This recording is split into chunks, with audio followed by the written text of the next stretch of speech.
Los eruditos, Gabriel, allí, ¿cierto?, presentan el Salmo 32 dentro de los salmos penitenciales, ¿no? De penitencia, de perdón, de arrepentimiento, y entonces allí agregan, ¿cierto?, alude a vestidura. Estamos hablando, ¿cierto?, de todo este trimestre sobre las distintas vestiduras. Y entonces aquí un primero se presenta, ¿cierto?, como un Dios protector, ¿cierto?, con alas. Desde uno no se imagina un Dios con plumas, pero hecho la ilustración, ¿cierto?, una ilustración muy, muy linda, muy tierna. Así como el águila protege a sus polluelos, Dios protegiéndonos a nosotros.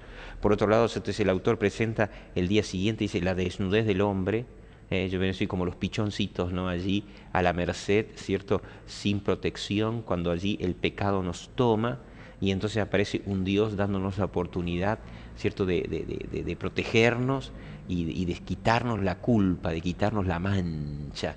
Y entonces aparece entonces ahora, ¿cierto?, dice, más blanco que la nieve.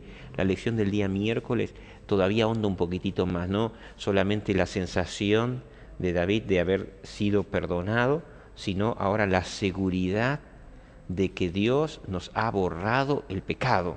Porque una cosa es sentir y otra cosa es lo objetivo. Por un lado, lo subjetivo, por un lado, la sensación, la experiencia de David, por otro lado, lo objetivo, lo que Dios hace con nuestro pecado, ¿no? No solo la sensación, sino la necesidad de David, de sentirse limpio, de sentirse renovado, de sentirse restaurado por encima de todo. Yo creo que va más allá de ese sentimiento que él tenía, sino que él necesitaba estar así. Necesitaba, ¿por qué? Porque quería tener una experiencia diferente, un nuevo estilo de vida. Y hoy recordamos que todo lo que a nosotros nos pasa como personas se basa en la experiencia, en lo que vivimos. No podemos sacar de contexto en nuestra relación, nuestra experiencia, ¿cuál es? Una necesidad de estar limpios, o de sentirnos limpios, o de saber que estamos limpios. Y David estaba buscando eso, esa necesidad de saber que Dios tenía que limpiar, borrar, sacar. La culpa, digo, a lo largo de toda la historia de la humanidad uno puede ir viendo, siempre dando esa imagen, ¿no? Suciedad, uno cuando está con la culpa de haber hecho algo malo, se siente sucio, se siente mal, se siente incómodo, y entonces David pide, dice, lávame, límpiame. Es decir, el perdón con la ilustración de lavarnos, de limpiarnos, de quitarnos esa mancha, esa culpa, esa suciedad, ¿no? Totalmente. Y no solo de limpieza porque está algo sucio, sino también de que a veces quedan marcas, quedan huellas. Y cuántas veces cuando lavamos la ropa no queremos sacar las marcas, las huellas de me caí jugando al fútbol y tengo que limpiar. O me mandé una macana, le mentí a mi mamá y tengo que limpiar.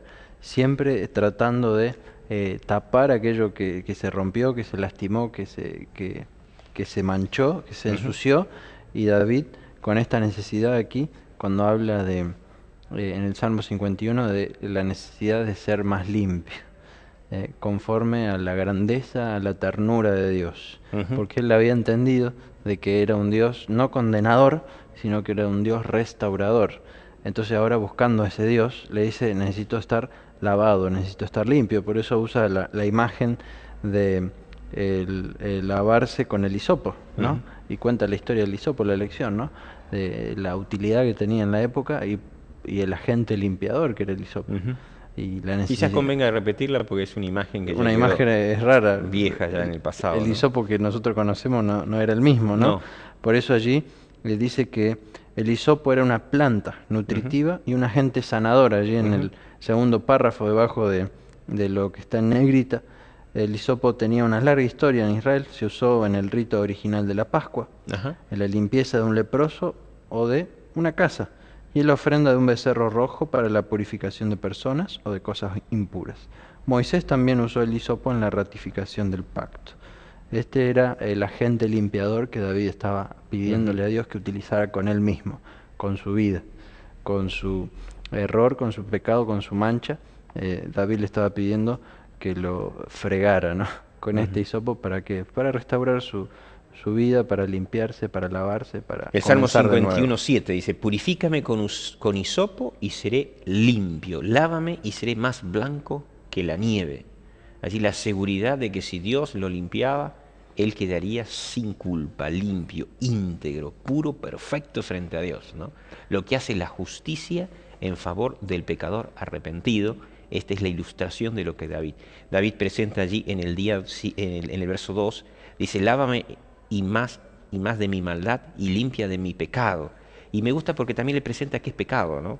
Porque dice, porque yo conozco mis rebeliones, dice, pecado son las rebeliones, ¿cierto?, contra Dios, dice, y mi pecado está siempre delante de mí. Dice, cuando uno peca, el pecado se contrapone, ¿no? Allí, pero se antepone, digamos, ahí con Dios, ¿cierto? Está en el medio entre Dios y el ser humano, o ¿no? nos confronta. Se confronta. Se confronta con nosotros porque va en contra de lo que Dios quiere. Por eso dice el siguiente verso, el 4, contra ti solo he pecado e hice lo malo ante tus ojos, pues tú eres justo cuando hablas y sin reproche cuando juzgas, pero yo en cambio no soy así, le dice, ¿no? Y en pecado me concibió mi madre. Ahí dice, he hecho lo malo, otra cosa dice, primero dice mis rebeliones, he hecho lo malo, todo lo que da distinta significancia de lo que es el pecado, y cuando uno peca, dice, si no se arrepiente, el pecado siempre está delante de uno, por eso hay la culpa, dice, mientras, dice, no confesé mi pecado, dice, se envejecieron mis huesos, dice, continuamente el pecado presente, habían pasado ya más de un año. Sin embargo, el pecado de haber hecho eso, David todavía lo tenía presente. Cuando se despertaba todos los días, yo me imagino que cuando veía a su señora y sabía todo lo que había transcurrido en el lapso para que ella llegara hasta donde estaba él, yo creo que ahí él tenía esa imagen del pecado, ¿no? Que no por eso lo dejaba tranquilo. Qué importante, yo me quiero tomar un tiempito de ver acá, para que si de alguna manera estamos en una situación así, que cuando caemos, no nos quedemos, ¿cierto?, con el pecado, aferrados al pecado.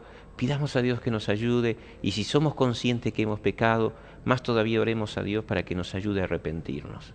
Que necesitamos ese proceso para justamente que el pecado sea sacado de frente nuestro, para que nuestras rebeliones sean borradas, y entonces, como dice ahí, lávame y seré más blanco que la nieve. Y fíjate los resultados del perdón. Hazme oír gozo y alegría. Porque su verdor se había vuelto en sequedad, ¿no? Entonces, y él agrega, dice, y se recrearán los huesos que has abatido. Ahí cuando decía que los huesos estaban aplastados. Por eso ahora en el 51 él dice, los huesos que han abatido tienen que volver a revivir. Tengo que volver a ser feliz, alegre. Quiero volver a sonreír, a disfrutar con mi familia. Ánimo, los sentimientos, las sensaciones, las emociones son afectadas cuando estamos en pecado. Y el resultado de lo que Dios hace es ahora la alegría, la dicha, la felicidad, el hecho de la necesidad de volver a estar bien, afectando íntegramente. Y menciona en el verso 10 lo que vos mencionaste, Gabriel. Allí el autor coloca, dice, más blanco que la nieve, y el verso 10 dice, crea en mí, oh Dios, un corazón limpio y renueva un espíritu recto dentro de mí, ¿no? Vos mencionaste, somos perdonados, allí recibimos el perdón, pero David le agrega, entonces, para que yo pueda modificar mis conductas, para que pueda modificar mis acciones, ¿cierto? Agrega el verso 10, ¿no? Exactamente, porque no alcanza solamente con estar limpio, pedirle a Dios que nos limpie. Porque Dios nos limpia, eso lo hace, ¿no? Dios no tiene problema, porque Él dice que perdona y olvida y lo hace instantáneamente. El tema es que nosotros no termina nuestra vida ahí, tenemos que seguir adelante. Y ahora David le dice, yo quiero continuar con mi vida, quiero seguir siendo feliz, no quiero apartarme deliberadamente, no quiero que mi pecado esté delante de mí, por eso necesito cambiar algo más, que es ¿qué cosa? La fuente que a veces yo tengo del mal, de mi pecado. Y David utiliza la imagen del corazón. Quiero tener un corazón limpio, quiero tener un espíritu limpio, quiero tener una vida limpia, una vida íntegra. Y yo le pondría acá, quiero tener mi mente limpia. Amén. ¿Por qué? Porque no me va a permitir disfrutar de la felicidad, de esa limpieza que Dios me va a dar. Porque Dios me limpia, me restaura, me coloca donde tengo que estar, pero no alcanza con eso, porque yo tengo que tener ahora un estilo de vida distinto. Tengo que cambiar mi estilo de vida. ¿Y cómo lo tengo que hacer? Con un corazón limpio, con una mente limpia. Y por eso David, yo creo que en esta oración de penitencia, donde confiesa cómo es el pecado y cómo quiere él salir del pecado, le dice a Dios, no solo quiero que me limpies, sino que quiero que me ayudes a vivir. Él entiende bien el propósito del perdón. Entiende bien el propósito del perdón de Dios. El autor termina, y con esto cerramos el bloque, dice, en el último párrafo al comienzo, dice, Dios no solo limpia la iniquidad del corazón, crea en su Hijo perdonado un corazón nuevo. Qué lindo que podamos experimentar esto diariamente en nuestras vidas.